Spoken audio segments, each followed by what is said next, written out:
देवताओं की संगठन, दुख और समाधान की कहानी। संक्षेप। इस कहानी में हम देवताओं के एक समूह की यात्रा पर जाएंगे जो दुख से भरपूर है और उन्हें नया उपाय खोजने के लिए एक साथ आना होता है। प्रस्तावना। दिन प्रतिदिन दुनिया में बुराइयों का पर्याप्त दर्द बढ़ रहा था।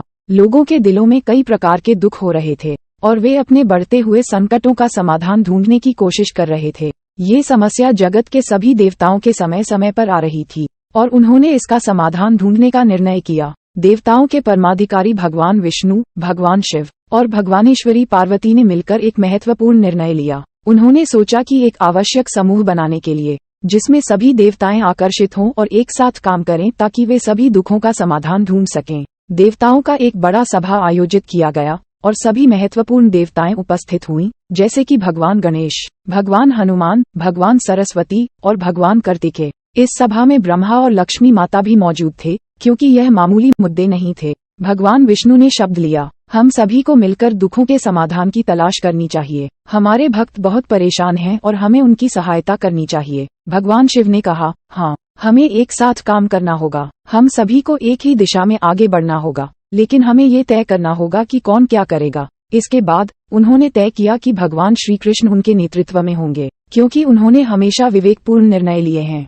इसके बाद वे अपने योग्य देवताओं को चुनने के लिए विचार करने लगे। भगवान गणेश ने कहा, मुझे समस्याओं का समाधान निकालने में महारती है, क्योंकि मेरे पास बुद्धि और विवेक की संपूर्ण क्षमता है। भगवान हनुमान ने उत्तर दिया, मैं जो कुछ भी कर सकता हूँ, करने के लिए तैयार हूँ। भगवान सरस्वती ने अपनी बुद्धि को प्रस्तुत किया, मेरी विद्या और ज्ञान की शक्ति से हम सभी को मार्गदर्शन मिलेगा। भगवान कार्तिकेय ने अपने सैन्य को उपलब्ध करने का प्रस्ताव दिया, मेरे पास वीरता का आदान प्रदान है और मैं हमारे लिए सुरक्षा सुनिश्चित करूंगा। इसके बाद देवताओं ने एक योजना तैयार की। भगवान श्री कृष्ण को संगठन के नेतृत्व में रखा गया और अन्य देवताएं अपने अपने क्षेत्र में काम करेंगी। इसके बाद देवताओं ने अपनी कार्यों को आरंभ किया। भगवान गणेश ने बुद्धि से जनता के दुखों का समाधान ढूंढने का काम किया, जबकि भगवान हनुमान ने अपनी अद्वितीय शक्तियों का उपयोग करके अत्यधिक दुखों के समाधान के लिए यात्रा की। भगवान सरस्वती ने ज्ञान की राह में लोगों का मार्गदर्शन किया और भगवान कार्तिकेय ने अपने सैन्य के साथ बुराइयों के खिलाफ युद्ध किया और सुरक्षा सुनिश्चित की।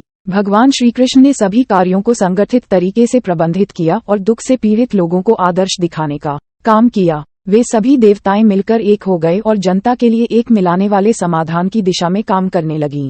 धीरे धीरे इस संगठन के कार्यों का परिणाम दिखाई देने लगा। लोगों के दुख कम होने लगे और समाधान के रास्ते खुलने लगे। इसके साथ ही लोगों का आत्मविश्वास बढ़ने लगा और वे अपने जीवन को सकारात्मक दिशा में बदलने लगे। इस समय भगवान विष्णु ने बोला, हम सभी देवताएं एक होकर दुखों के समाधान का काम कर सकती हैं। हमारे एक होने का परिणाम यह है कि हम लोगों को एक बेहतर और समृद्ध जीवन दे सकते हैं। इसके बाद देवताएं ने एक संगठन का नामकरण किया और उन्होंने इसे देवताओं का संघ कहा। इस संघ का उद्देश्य था सभी लोगों को दुखों के समाधान की दिशा में मार्गदर्शन करना और समृद्धि के रास्ते पर लेना। देवताओं का संघ ने अपने कार्यों को और भी अधिक बढ़ाया और लोगों के लिए नए और सुधारित समाधान तैयार किए। इससे लोगों का दर्द और पीड़ा कम होने लगे और वे अपने जीवन को खुशी और समृद्धि से भरने लगे। इसी तरह देवताओं का संघ ने दुखों के समाधान के लिए एक महत्वपूर्ण कार्य किया और लोगों को नए आदर्श दिखाए जो उनके जीवन को बेहतर बनाने में मदद करते हैं। इस कहानी से हमें ये सीखने को मिलता है कि दुखों और समस्याओं का समाधान संगठन और साझेदारी में है।